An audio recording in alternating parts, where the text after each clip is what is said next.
There's a breaking news. We have seen how Ohaneze Ndigbo abandoned Peter Obi and endorsed President Tinubu.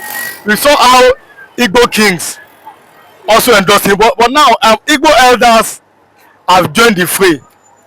Igbo elders have abandoned even Nnamdi Kanu, abandoned Peter Obi, and they have endorsed Tinubu for 2027 election. And we have seen even Igbo youth as agree with the elders. So that is why even today in this stand, many Yorubas are accusing the Igbos of lacking respect. That if it was Yoruba land, anything the elders say they should do, they do. But the Igbos people don't have respect. It really caused them controversy this morning. But then Igbo elders have endorsed President Bola Ahmed Tinubu for 2027. The Igbos are calling them different kind of names. And these people, they don't speak for us. And the Yorubas are attacking the Igbos for lacking respect for their elders. If you're watching for the first time, kindly subscribe to this YouTube channel, on notifications, drop your comments, click the like button, and also share this with others. Like this video, like and share. Drop your comments, click like button, click like button, and also share this video with others and subscribe. Biafran evangelists, the Igbo lacks respect. That's why they are insulting their elders for endorsing Tinubu. That's what happened today as people stand. Yoruba Igbo having high level of arguments. What do you have to say? Let's start from there. Yeah, I remember Humble said one and the only Biafran evangelist. Wow. Igbos lack respect, they say. But I am here to correct that statement. Igbo youth or Igbo does not lack respect. Igbo people respect people. But we don't respect people based on their money. We respect people based on their credibility. Based on their credibility and their credibility. You understand me? Not because you are an old person will make me, when you are doing wrong thing, I shouldn't correct you. Nobody is a monopoly of wisdom. Nobody is a monopoly of knowledge. Nobody is a monopoly of anything here on earth. Because the things you believe you know yesterday may not be the thing in vogue today. So, and then now you can see, I could remember back in the years there was no color television. What we had at that time was a black and white, and later colored one now come. And as you can see now, during our time, the phone came up. You can see our children now, the level of which our children operate phone now. They know phone more than me and you. That is what the technology civilization that is involved now, that is invoked now. So that is it. So you cannot say that you know it all. When you are making mistakes, you need to be cautioned. And if you are the type that you don't take correction, definitely you will be bound to doom. So let me tell you, my beloved brother, they have endorsed Tinubu.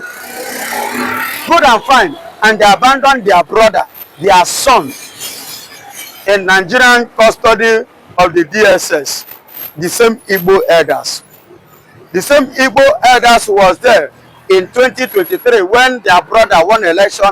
They could not support their brother, and they supported Tinubu. Igbo elders is there. Their son Simon Ekpan is going through many things, traumas in a Finnish government as a result of Nigerian false allegation. What did they do regard to that? All they do is to clap their hand, celebrate and rejoice that yes, Simon Ekpan is in prison, Nnamdi Kanu is in prison, and they themselves are free, and they are supporting Tinubu. He said that the youth should not caution them, should not talk to them, should not remind them. We need to remind them in case if they forget. Yes, we need to remind them. When an elder fails to act as one, then the child will act as an elder. But we've seen many Yorubas this morning accusing the Igbos of lacking respect and say that this is one of the reasons why an Igbo man can't be their president. Yorubas do not even have respect, to be precise. I must correct you.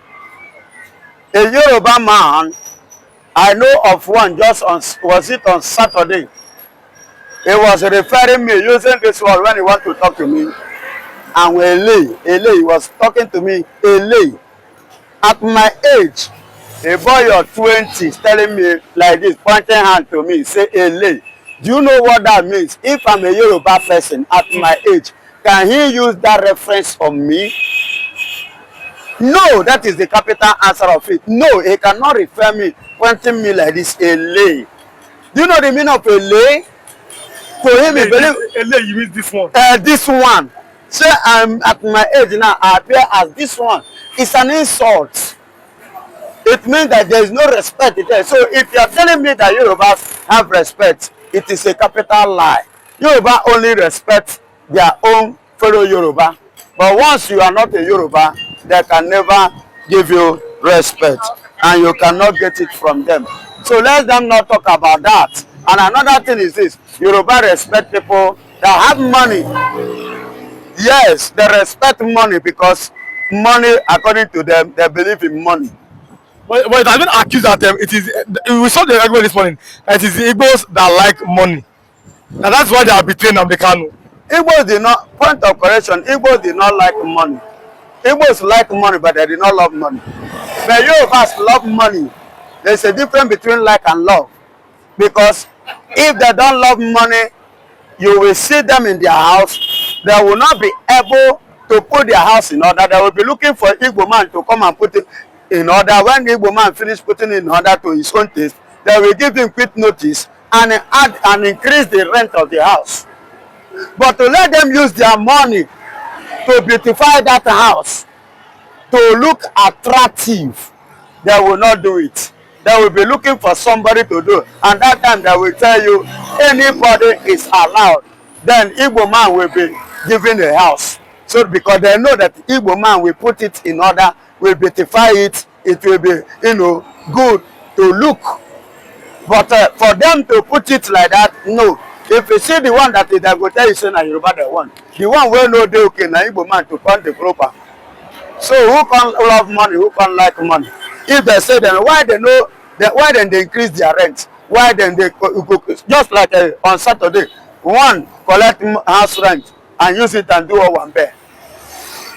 Now, let's talk about how they go to attack their elders, and we are saying that even We don't attack yesterday, our elders, we correct them when they go wrong. now he said that even yesterday Because we want them to do well and act as an elder. we saw how APC chairman was almost beaten yesterday He was beaten in Gombe State in the northeast. northeast. And the people are saying that if APC can be beating their own chairman, then why are you endorsing Tinubu? That is the thing. That is the issue. Why are you endorsing Tinubu? The reason why they beat that is not Ganduje. They beat Ganduje now. They beat him up, and as they beat him there yesterday, and they chased Bola Ahmed Tinubu out of the rally. What was their anger? That the people came and they were chanting, parading the name of Tinubu without making mention of Shetima. Do you understand the anger now? So they themselves now become angry. Why did you come to our place? And you are mentioning Bola Ahmed Tinubu, who is personal Spain. But you never mentioned the man of which we voted for. And through him, and because of him, we cast our vote to Bola Ahmed Tinubu. Now you have now abandoned him, and you are now chanting Tinubu here. So that thing provoked them. That's number one point. Another thing is this. Before now, Shetima have already complained that he himself is no longer understand what is going on in Aso Rock. They don't know whether he's still remain the vice, you understand, the vice president, or is it Sheyi Tinubu? Because his positions have been accredited to Sheyi Tinubu. So he himself doesn't know his stand anymore. So you can see to that. And the third point is this. Regard to this. There is a rumor. In the atom of the rumor, there is an atom of truth. There was a rumor going on that Bola Ahmed Tinubu may likely drop Shetima and choose another person in person of, under probability, likely, allegedly, it might be Kwankwaso. Allegedly, do you understand? So you see all those rumors, you can agree with me that was what provoked them that yesterday. to pursue anything called APC campaign, APC rally, and they even beat up Nnamdi. They pursued Tinubu that yesterday. It was so fun and it was so interesting that APC, among them now, they have started fighting themselves before 2027. That means in 2027 is going to be more fun. A fun? A serious are you calling a fight that people were fighting? Are you calling that a fun? It's a fun in APC because they are the one that put Nigeria where they are today. So if they are having loggerhead, to me it is a fun. My own is to stand and watch. Let's look at this other angle. We've seen Kanu, a prominent Igbo man. I'm talking about former governor of Abia State, in the APC, saying Nigerian youths are very, very lazy, and they should stop blaming people for their woes. What can you say about that statement coming from you that say that Nigerian youths are lazy? Which job opportunity did you create? How many companies has folded since APC come into power? Then the companies that folded and there is no job opportunity, where do you expect the people to work? So the youths are not lazy? The youths are not lazy. The youths are working.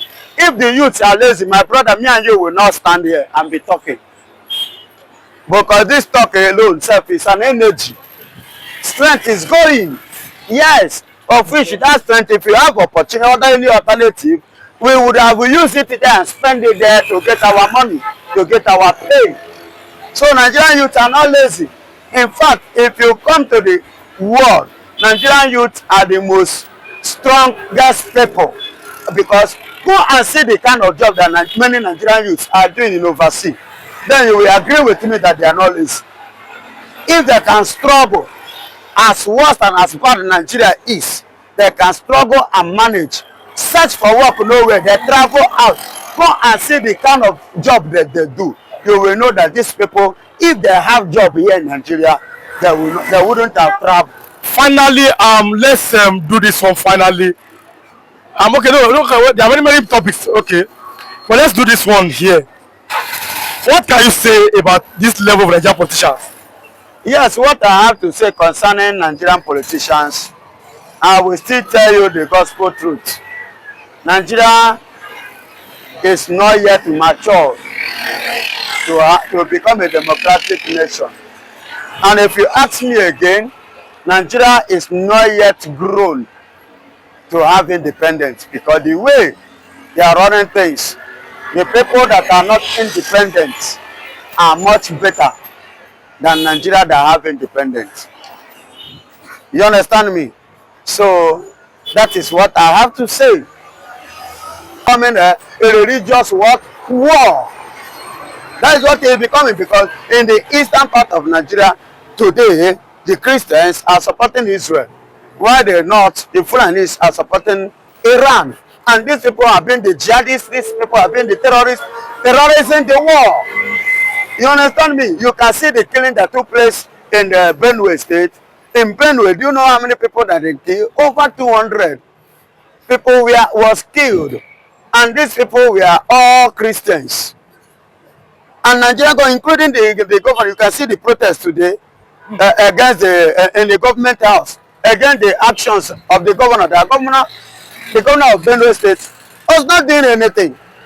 See, my beloved brother, let me tell you the fact, and that fact remains, that Nigerian government has failed. They have failed the people.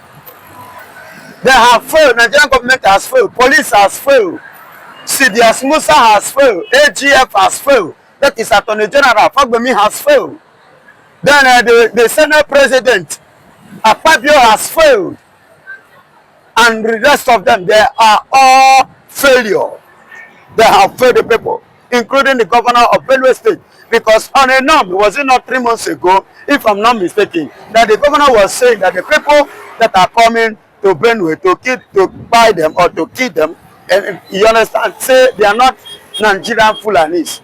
And you say they are not Nigerian Fulanis. Where did they come from? You say they are from Mali. Then if they are from Mali, which step have you taken in order to stop them? Because you cannot expect Malians to see Nigerian citizens coming to their country and being in their country and be killing them, and you expect them to keep quiet or to fold their hand. My beloved brother, because of that they come from outside the country, give you the right, because if I were to be governor, I will sit up to my mandate, because my mandate as their governor, they send me there to do what? To represent them, to protect them. Do you understand? To speak for them. So a situation whereby I ask from the federal government that did not give me support, I will find alternative to empower the people so that they can defend themselves. But the governor is not doing anything. As federal government is not doing anything, all of them are not doing anything. That means the people in Benue should be killed, totally wiped. No, this 200 is too much. As a sport, it's too much and it's too obvious. In fact, I don't condone such insolence in my own territory.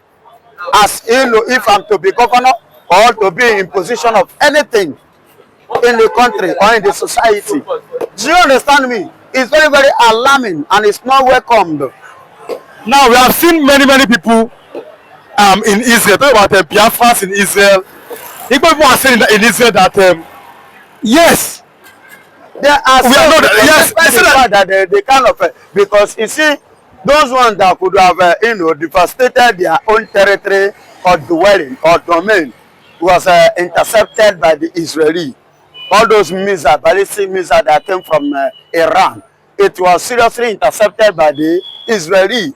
Do you understand me? So the people, the Jewish, or let me use the word, the Biafrans in Israel are well saved and they are well what? Protected because of what? The security and everything there was intact. You understand? And that is why they are happily even living there and they are happily dwelling. Nobody is thinking of returning, because coming to Nigeria is even worse. So in the place where they are fighting, even in that Israel, the place there is war, they are more safe and more protected than coming to Nigeria. So you are saying that people are more safe in Israel, that they are fighting war. So even in Iran, where Israel struck, we are saying that there was light. I mean, there was light. Even in Israel too. So in Israel there was light. In Ukraine, where they were fighting war, you see Nigerians, looking for Ukraine's passports. Russia and Ukraine are fighting war. Nigerians are traveling to Ukraine, traveling to Russia. That is to tell you the level of Nigeria, how bad it has become. How can you prefer to go to a place where they are fighting war, when you know that your life is at risk? You can, bomb, bullet, anything can even meet you, you die. You prefer to die in another man's land than to die in your own land. That is to tell you the level, how demolished Nigeria has become. Now, let's look at this other angle, Biafran evangelists. We have seen, for example, Sheikh Gumi has not said anything yet. The Sultan of Sokoto has not said anything yet. It is better that they not say anything. I'm telling you, because Nigeria is not a country to compare those ones, not to size them, neither to withstand them. So it is better they do what? They keep quiet and watch. You understand me? Let them keep quiet and do what? And watch. Let them stand on the fence and watch. These are the two giants. Are you hearing me? There are two giants. The two giants that is what trying to show their strength, their capability, and their ability, and what they stuff and the stuff they are made of. Are you hearing me? So that is why I say Nigeria should do what? Should stay aside. They should not intervene. It's better Sultan of Sokoto shut up, Gumi shut up, and as you know, Gumi should shut up because his traveling, his deportation, his dark father from Saudi Arabia is a serious slap to his personality. So for now, he has to, shut up and respect himself to finish that mess which he messed himself. But now we've seen, for example, how it's been said, especially on Twitter, though it has really died down, the closure of the Biafran embassy. Though some other people are mocking the Igbos that the Biafran embassy is fake. That is only a shop that is it goes on. They say that she only rented a shop and put a flag there. Others say that it's a real embassy, but then it should be immediately shut down. What do you have to say about that? My beloved brother, anyhow they lie, let them put it. You know, Nigeria is good in ridiculing things, especially ridiculing good things.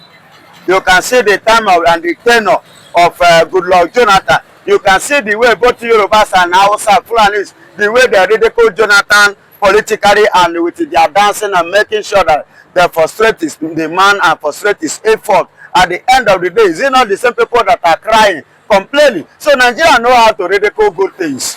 You understand? That thing which they cannot do, they see another person doing it, especially when it comes to the Igbos. The Igbos are the